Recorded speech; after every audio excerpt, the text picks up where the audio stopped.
চলুন বন্ধুরা, আজ দেখে নেব তেঁতো ডালের রেসিপি। নাম তেঁতো ডাল হলেও একদমই তেঁতো ভাব থাকে না। প্রথমে কড়াইতে করলাগুলোকে ভেজে নিতে হবে। করলা লাল লাল করে ভেজে তুলে রাখতে হবে।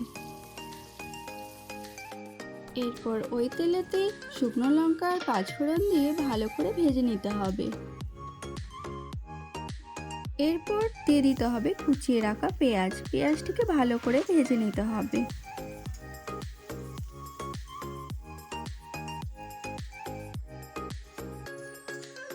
পেঁয়াজটি লাল লাল করে ভাজা হয়ে গেলে এরপর দিয়ে দিতে হবে একদমই সামান্য রসুন কুচি দিয়ে ভালো করে ভেজে নিতে হবে, যাতে রসুনের কাঁচা ভাবটি না থাকে।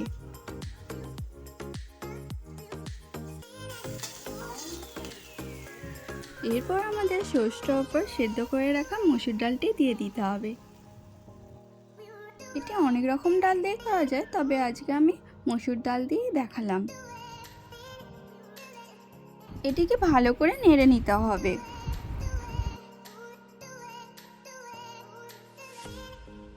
এরপর এতে হলুদ গুঁড়ো দিয়ে দিতে হবে।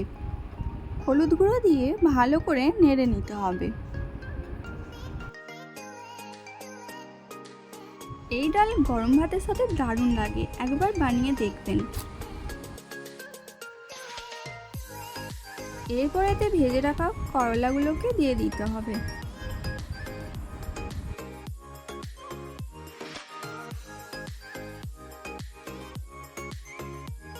করলা দিয়ে ভালো করে নেড়ে সামান্য নুন দিয়ে দিতে হবে।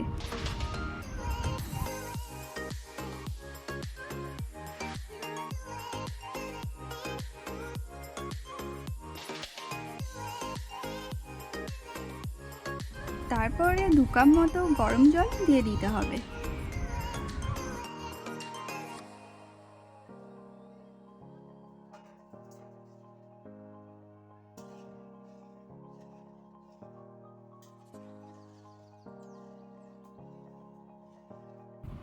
ভালো করে নেড়ে নিয়ে এটিকে হাই ফ্লেমে একটু ফুটিয়ে নিতে হবে।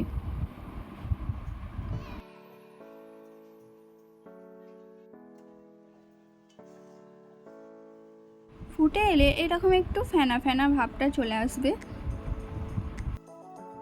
তাহলেই বুঝবেন যে আমাদের ডাল তৈরি হয়ে গেছে। প্রথমে আমি খেয়ে ভেবেছিলাম একটু হয়তো তেতো ভাব থাকবে, কিন্তু না, একদমই তেতো ভাব ছিল না, আর খেতে কিন্তু দুর্দান্ত লাগছিল।